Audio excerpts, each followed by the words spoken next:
Genèse, chapitre 18. À cette époque-là, il n'y avait pas de roi en Israël. La tribu des Danites cherchait un territoire où s'installer, car jusque-là, elle n'avait pas reçu d'héritage au milieu des tribus d'Israël. Les Danites choisirent parmi eux, dans leur clan, 5 hommes vaillants qu'ils envoyèrent de Tsoréa et d'Eshtaol pour explorer et examiner le pays.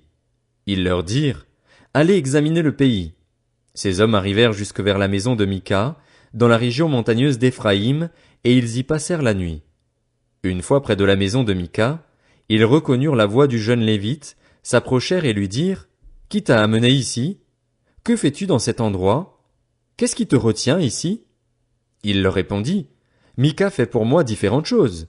Il me donne un salaire et je lui sers de prêtre. » Les hommes lui dirent, « Consulte Dieu, afin que nous sachions si notre voyage aura du succès. » Le prêtre leur répondit, « Allez en paix. Le voyage que vous faites se déroule sous le regard de l'Éternel. » Les 5 hommes partirent et arrivèrent à Laïs. Ils virent le peuple qui s'y trouvait. Ils vivaient en sécurité, à la manière des Sidoniens, tranquilles et confiants. Il n'y avait dans le pays personne qui provoque la moindre humiliation ou exerce une domination. Ils étaient loin des Sidoniens et ils n'avaient pas de relation avec les autres. Ils revinrent auprès de leurs frères, à Tsoréa et Eshtaol, et ceux-ci leur demandèrent, « Quelles nouvelles rapportez-vous? » « Allons-y, répondirent-ils, montons contre ces gens, car nous avons vu le pays et il est très bon. »« Comment? Vous restez sans rien faire? Ne faites pas preuve de paresse pour vous mettre en marche afin d'aller prendre possession de ce pays. Quand vous y entrerez, vous arriverez vers un peuple qui vit sans inquiétude. Le pays est vaste et Dieu l'a livré entre vos mains. C'est un endroit où rien ne manque de tout ce qui est sur la terre. » Il y eut 600 hommes du clan de Dan qui partirent de Tsoréa et d'Eshtaol, munis de leurs armes de guerre. Ils montèrent et campèrent à Kirjat-Jéarim en Juda. C'est pourquoi cet endroit, qui se trouve derrière Kirjat-Jéarim, a été appelé jusqu'à aujourd'hui Machané-Dan. De là ils passèrent dans la région montagneuse d'Éphraïm et ils arrivèrent à la maison de Mika.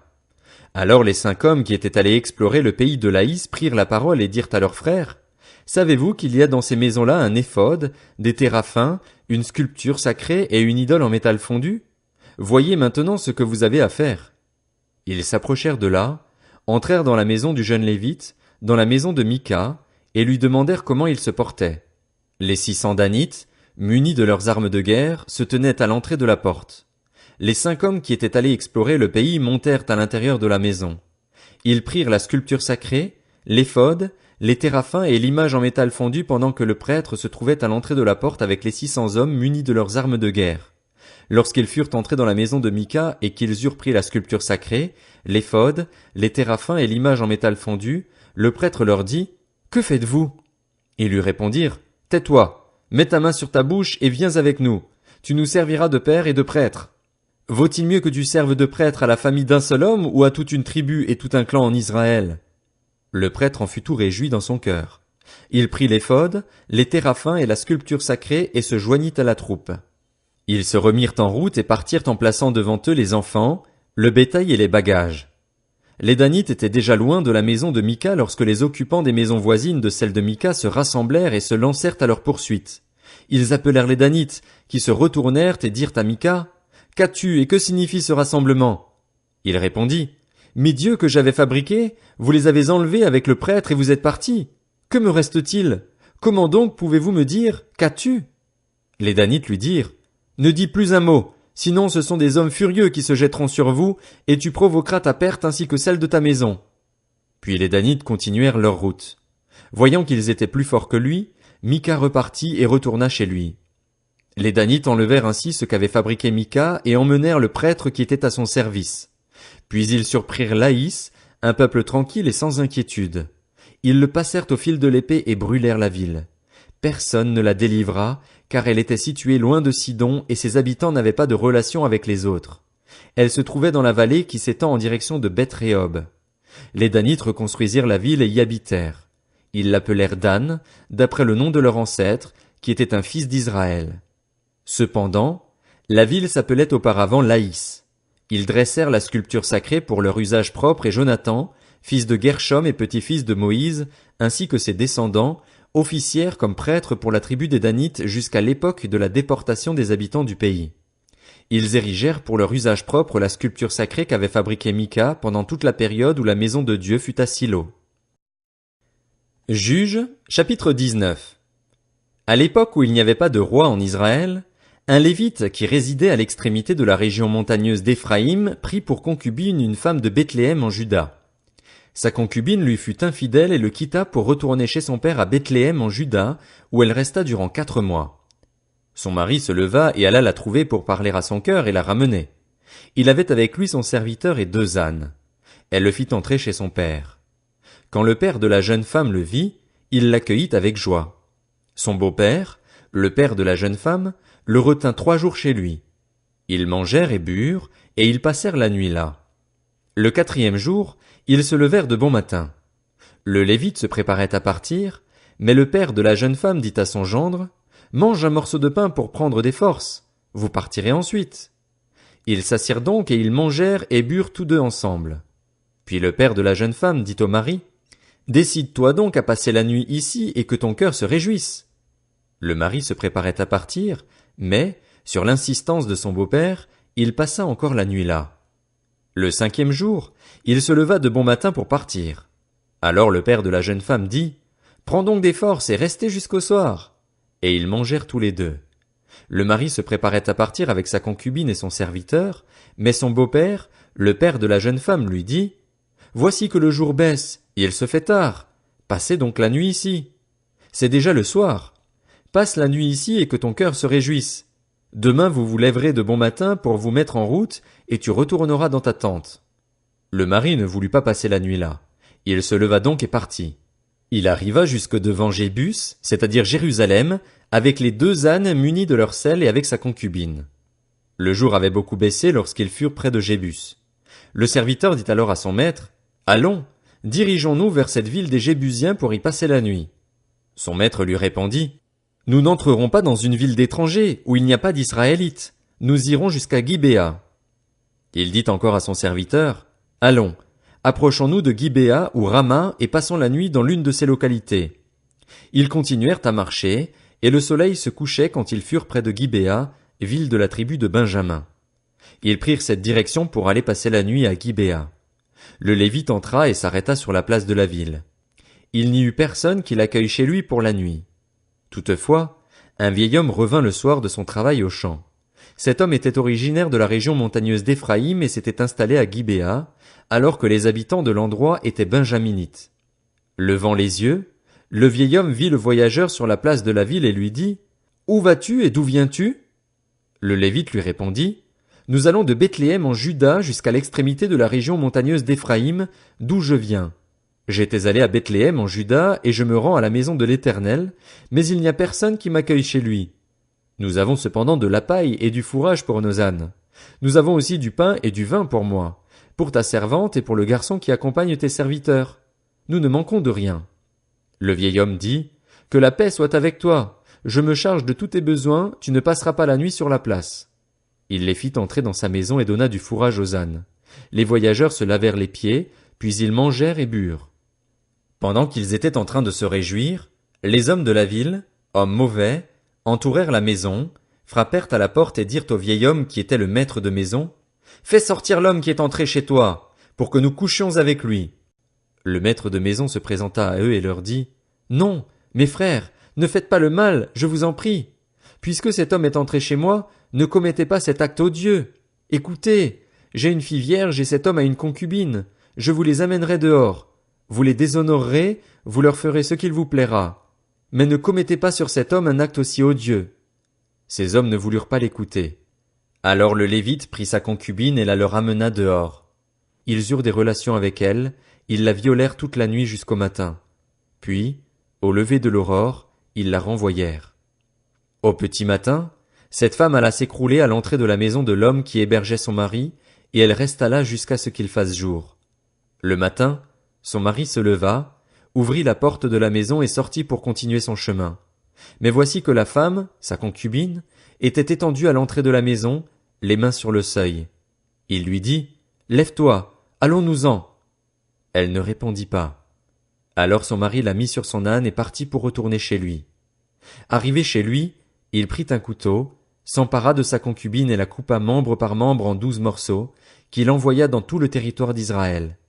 Tous ceux qui virent cela dirent: Jamais rien de pareil n'est arrivé et ne s'est vu depuis que les Israélites sont sortis d'Égypte jusqu'à aujourd'hui. Prenez la chose à cœur, tenez conseil et donnez votre réponse. Juges, chapitre 20. Tous les Israélites se mirent en marche, depuis Dan jusqu'à Beer-Shéba et jusqu'au pays de Galaad, et l'assemblée se réunit comme un seul homme devant l'Éternel, à Mitzpa. Les chefs de tout le peuple et toutes les tribus d'Israël se présentèrent dans l'assemblée du peuple de Dieu. Il y avait là 400 000 fantassins aptes au combat. Les Benjaminites apprirent que les Israélites étaient montés à Mitzpa. Les Israélites dirent: Parlez, comment ce crime a-t-il été commis? Alors le Lévite, le mari de la femme qui avait été tuée, prit la parole et dit: J'étais arrivé, avec ma concubine, à Gibéa en Benjamin, pour y passer la nuit. Les habitants de Gibéa se sont soulevés contre moi et ont entouré pendant la nuit la maison où je me trouvais. Ils avaient l'intention de me tuer et ils ont violé ma concubine, si bien qu'elle en est morte. J'ai pris ma concubine et je l'ai coupée en morceaux que j'ai envoyés dans tout le territoire de l'héritage d'Israël, car ils ont commis un crime et un acte odieux en Israël. Vous voici tous, Israélites. Tenez conseil et prenez ici une décision. Tout le peuple se leva comme un seul homme en disant: Aucun de nous rejoindra sa tente, personne ne retournera chez lui. Voici maintenant ce que nous ferons à Gibéa, nous marcherons contre elle après avoir effectué un tirage au sort. Nous prendrons dans toutes les tribus d'Israël 10 hommes sur 100, 100 sur 1000 et 1000 sur 10 000. Ils iront chercher des vivres pour le peuple afin qu'à leur retour on puisse traiter Gibéa en Benjamin comme le mérite l'acte odieux qu'elle a commis en Israël. Ainsi, tous les hommes d'Israël se rassemblèrent contre cette ville, unis comme un seul homme. Les tribus d'Israël envoyèrent des hommes vers toutes les familles de Benjamin pour dire: Qu'est-ce donc que ce crime qui s'est commis parmi vous? Livrez-nous maintenant les hommes mauvais qui se trouvent à Gibéa, afin que nous les fassions mourir et que nous éliminions le mal du milieu d'Israël. Mais les Benjaminites ne voulurent pas écouter leurs frères, les Israélites. Les Benjaminites sortirent de leur ville et se rassemblèrent à Gibéa pour combattre les Israélites. On dénombra ce jour-là les Benjaminites sortis des villes. Il y avait 26 000 hommes aptes au combat, sans compter les habitants de Gibéa, qui formaient 700 hommes d'élite. Parmi toute cette troupe, il y avait 700 hommes d'élite qui étaient gauchers. Tout cela pouvait, en lançant une pierre avec la fronde, viser un cheveu sans le manquer. On dénombra aussi les hommes d'Israël, à l'exclusion de ceux de Benjamin, et l'on en trouva 400 000 aptes au combat, tous hommes de guerre. Les Israélites se levèrent, montèrent à Béthel et consultèrent Dieu en disant: Qui de nous montera le premier pour combattre les Benjaminites? L'Éternel répondit: C'est Juda qui montera le premier. Dès le matin, les Israélites se mirent en marche et ils installèrent leur camp près de Gibéa. Les hommes d'Israël s'avancèrent pour combattre ceux de Benjamin, et ils se rangèrent en ordre de bataille contre eux devant Gibéa. Les Benjaminites sortirent de Gibéa et ils tuèrent ce jour-là 22 000 Israélites. La troupe des Israélites reprit courage, et ils se rangèrent de nouveau en ordre de bataille à l'endroit où ils s'étaient placés le premier jour. Les Israélites montèrent et pleurèrent devant l'Éternel jusqu'au soir. Ils consultèrent l'Éternel en disant: Dois-je m'avancer encore pour combattre les descendants de mon frère Benjamin? L'Éternel répondit: Montez contre lui. Les Israélites s'avancèrent contre les Benjaminites le deuxième jour. Ce jour-là, les Benjaminites sortirent de Gibéa à leur rencontre et ils tuèrent encore 18 000 Israélites, tous armés d'épées. Tous les Israélites et tout le peuple montèrent jusqu'à Béthel. Ils pleurèrent et restèrent là devant l'Éternel. Ils jeûnèrent ce jour-là jusqu'au soir, et ils offrirent des holocaustes et des sacrifices de communion devant l'Éternel. Les Israélites consultèrent l'Éternel. C'était là que se trouvait alors l'arche de l'alliance de Dieu, et c'était Phiné, fils d'Éléazar et petit-fils d'Aaron, qui se tenait à cette époque en présence de Dieu. Et ils dirent: Dois-je marcher encore pour combattre les descendants de mon frère Benjamin, ou dois-je m'en abstenir? L'Éternel répondit: Montez, car demain je les livrerai entre vos mains. Alors Israël plaça une embuscade autour de Gibéa. Les Israélites montèrent contre les Benjaminites le troisième jour, et ils se rangèrent en ordre de bataille devant Gibéa, comme les autres fois. Les Benjaminites sortirent à la rencontre du peuple et se laissèrent attirer loin de la ville.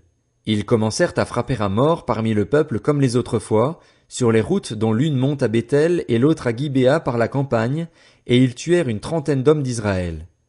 Les Benjaminites se disaient: Les voici battus devant nous comme avant. Mais les Israélites disaient: Prenons la fuite, attirons-les loin de la ville dans les chemins. Tous les hommes d'Israël quittèrent leur position et se regroupèrent à Baal-Tamar.